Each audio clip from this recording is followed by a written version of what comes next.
Olá, nós vamos ver agora os comentários das 5 primeiras questões de matemática feitos pelo professor Covenha.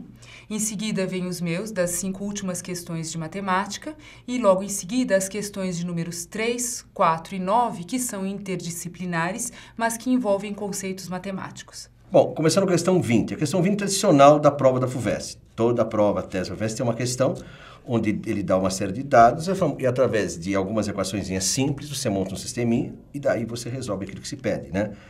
O que se pedia era o valor de n, né? O valor das parcelas, né? Que daria o item A, n igual a 13, tá? Questão bem simples. A questão 21 envolvia entendimento de funções, tá? Com também aplicação de composição de funções.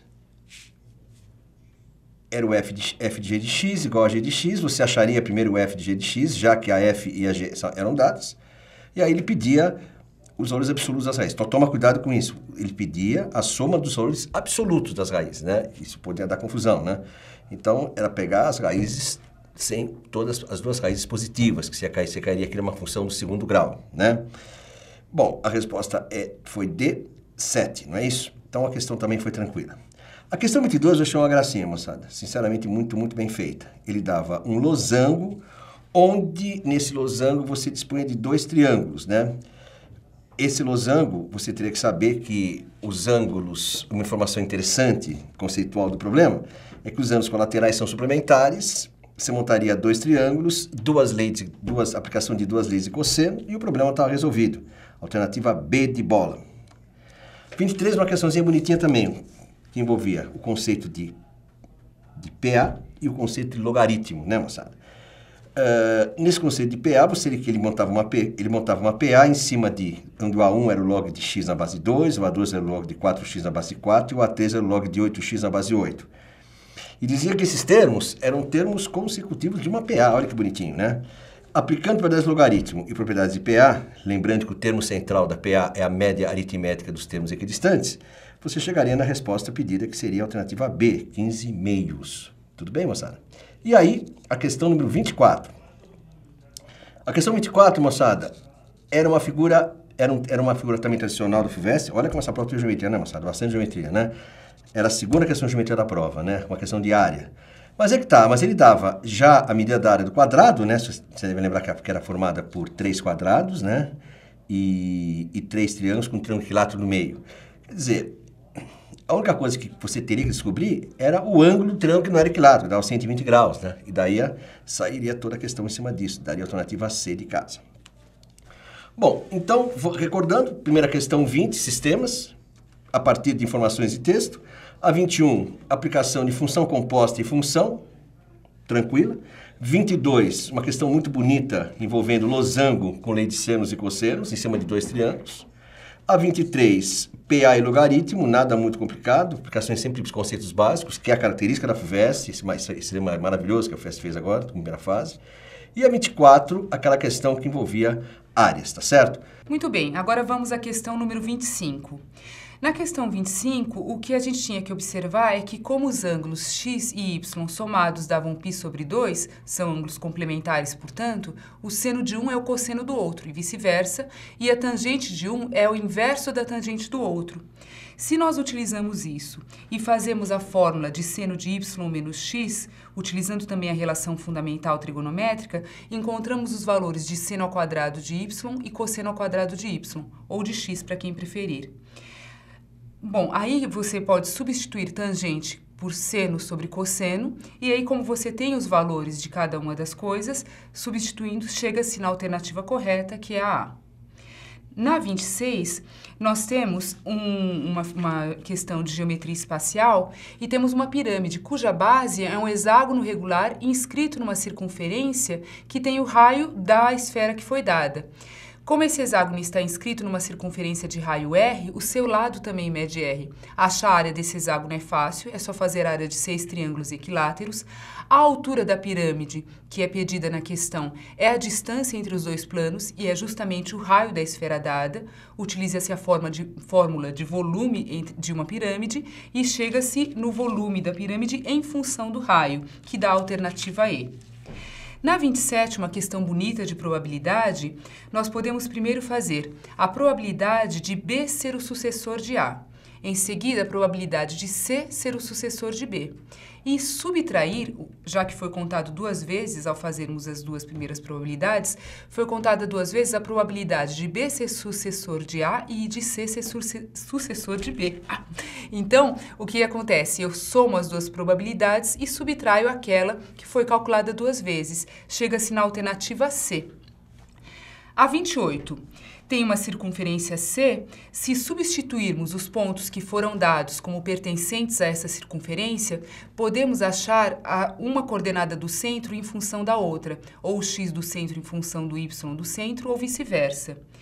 Como o centro dessa circunferência, da outra circunferência que é tangente a ela, e o ponto de tangência são três pontos que estão alinhados, face a condição de alinhamento de três pontos, isso pode ser feito através de determinante ou de equação de reta, o que o aluno preferir. E aí a gente acha aquela coordenada com a qual ficou, né, o centro. Achando isso, a gente acha o centro da circunferência e ele queria o raio. Aí, substituindo o centro na equação da circunferência com um dos pontos que foi dado, tem-se o raio. Bom, e a última questão, a 29, ele fala de uma função exponencial que ele tem uma constante, tem a função exponencial 2 elevado a bx mais c, mais uma constante a. Se a função fosse só 2 elevado a alguma coisa, a imagem do gráfico dessa função iria de 0 a infinito, a mais infinito. Como ele disse que a imagem vai de menos 1 a infinito, significa que o gráfico desceu uma unidade.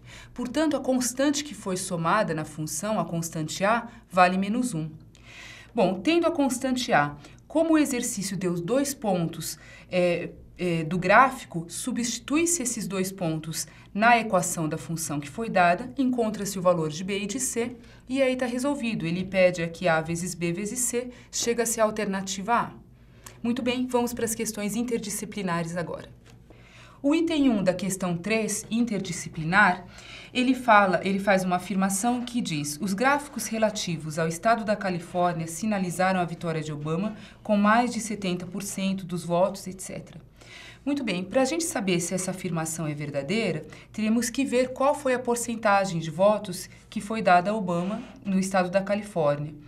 Então, eu vou aqui só exemplificar. No segmento racial de brancos, tem 63% daquela população que é branca. E desses 63%, 53% pretendiam votar em Obama. Então, o que deve-se fazer? 63% vezes 53%. Dever-se-ia fazer isso em cada um dos gráficos de pizza. São 5 aqui do estado da Califórnia. Quando somarmos os resultados dessas multiplicações das porcentagens, vamos ter a porcentagem total dos eleitores que pretendiam votar em Obama. Essa porcentagem vai dar 62,36% e, portanto, não mais de 70%, que é o que esse item afirmava. Portanto, este item está errado. Muito bem, vamos à questão 4. Então, gente, começando a questão 4, né? A questão 4 interdisciplinar, a parte matemática corresponde ao item B do teste, que diz o seguinte: o equilíbrio e a harmonia do poema Zen podem ser observados tanto no conteúdo semântico da palavra, por ele formada, quanto na simetria de suas formas geométricas. Por exemplo, as áreas do triângulo ABF e do retângulo BCJI são iguais. Moçada, é só olhar para a figura que está aqui, né? A figura apresentada pela questão, né? Você reparou que essas áreas são iguais sim, porque os três quadrados, o quadrado ABFE, BFGC, CDHD, são quadrados iguais, né, moçada? Congruentes, né? Reparou que eu estou dividindo os quadrados em áreas iguais, né? O primeiro quadrado eu divido pela diagonal e o segundo quadrado eu divido no meio. Então, essas áreas são iguais. Então, a alternativa está correta. Agora eu vou então para a questão 9, onde ele nos dava dois gráficos aqui. São gráficos que estão comparando Estados Unidos e China em relação às toneladas de CO2 que são emitidas anualmente.